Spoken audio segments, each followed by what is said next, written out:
Welcome back, Smile Jammers. Now joining us via Zoom to share his thoughts on the new 19-member cabinet, the 9 state ministers, political analyst, and the chairman of the National Democratic Movement, Yes, Michael you got it Williams. right. Good morning, Sir Michael. How are Good you? morning. Very well. And Morning, sir. you look Oh, thank you very much. Is me or never you telling? Or the both of us? no, man, only you. I like it. Good to have you with us this morning. All right, so first let's get your overarching thoughts on the size of the cabinet, and then let's drill down a little bit more into who was put where. Well, it's too big.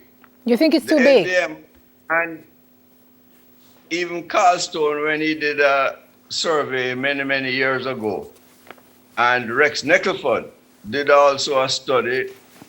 No cabinet in Jamaica need to be more than 12 cabinet ministers. I think going to 19 is really stretching it, but it's a big cabinet. It's a big number of seats that he has. There have been 2 other instances where both PNP and JLP has won big seats, and they always have big cabinets. Bruce Golding had a big cabinet, and so did Portia Simpson. The thing about it, I would like to make an observation. Big cabinets does not make a government popular. And does it make them unpopular, Sir Mike? Actually, yes, the last 2 big cabinets that were had, 1976, but 2 years, Michael Manley was unpopular. And 1980, in 2 years, Edward Seaga was unpopular, and he had the biggest majority, 51 to 60, right? 51 to 9. Okay. In 1980, and in less than 2 years, he was unpopular. Forgive me for jumping in. Forgive me for jumping in, Sir Michael, and forgive my ignorance. How many were in the cabinet before? How many cabinet ministers did he have before? You mean in 2016? No, just before this election, because you said 19 is way too big. Yes, 2016, 15. Okay. Oh, so we had 15 cabinets before this election. 15 cabinet members. Cabinet members before this election. That's right. Okay. So where do you think? Where do you think where is the excess, I would say, because all of the ministries I see are important. So what do you think we could have done without? You can do without at least 4 cabinet persons. Albin Hill does not need to be in the cabinet to manage water. And that's the first one that I would like to object to, because I've heard Albin Hill's comments about what he would like to do with water, and that is not going to go down well with the country, right? He wants to divest National Water Commission, and that will be a big, big no-no for the NDM and for the people of Jamaica. But the water, some would say that we have a water crisis. So if we have more people trying to deal with it, would that not be a good thing? No. We sold out JPS for cheap, and we're paying the price for it right now, right? And when we sell out water, we sold out sugar for cheap, and we don't have any sugar right now, right? Albin Hill was part of that sellout of sugar. And I am very weary. Actually, water is life, and we sell our life to foreigners, right? Then we're selling our life to foreigners. Simple as that. Is there any minister that was named to a position that you didn't think should have been named to that position?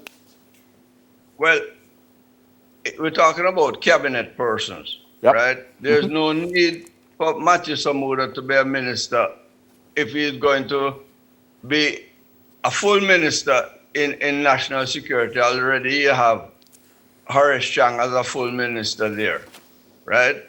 As a matter of fact, if you look at national security, right, you don't even need a minister for that, because the two critical parts of national security, which is police, you have a commissioner of police, and the army, and you have a brigadier in the army, right? What you need is good policies from the cabinet level to guide those two gentlemen. But no Right. So, oversight? No ministerial oversight? No administration oversight? ministerial oversight can come from parliament. If you have a smaller parliament and the parliament is doing the job that they must do, which is oversight, make laws, and manage their constituency, you don't really need two ministers in national security. Right? Some Oversight people must come from have parliament. said, sir, again, sorry to jump in. Some people have said that Mr. Vaz should not have been given energy. Your comment on that? Well, let me tell you something. That ministry controls two big cash cows: Universal Access Fund and what goes on at Petrojam. That's two big cash cows. And you put a man with questionable character in to manage those two. Sir, Yeah, he's not here to defend himself. I can't allow you to get away with the Okay, fair enough. questionable character. I will withdraw those words. Thank you. I will Please. withdraw Thank you. those. Please. Thank All you. right. So you're saying he should not be put in that position? Absolutely not. Is there a ministry that you think he should have been placed? Mr. Vaz, Yes, sir. Mr. Vaz has always been a troubleshooter and he does a very good job as a troubleshooter. He goes where there are issues and he tends to solve them and solve them quickly. So he could continue in that role. All right, sir. Unfortunately, we have to go. I could spend a little bit more time with you, but we have to go. Thank you so much for speaking with us. And I thank TVJ and I thank you very much for having What's going me on again with the program. what's going on with NDM, by the way? NDM is going to be waking up from their coma very shortly, because we believe that we are the only organization right now that can present any sort of opposition to what the Andrew Holness government is going to be doing to us. Are you still a political party or are you an advocacy group?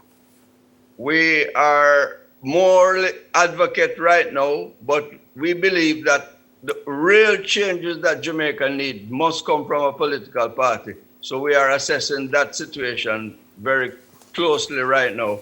And we believe that the real change will come from an NDM-led organization. Thank you very much, sir.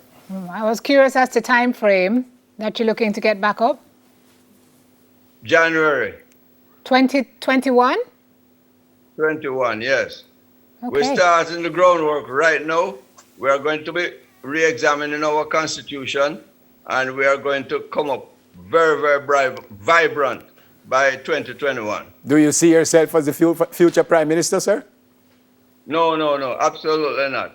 Okay. Thanks a lot. We have a president who is young, dynamic, strong, and independent, Peter Townsend. He is the man that is going to be the NDM's prime minister for Jamaica.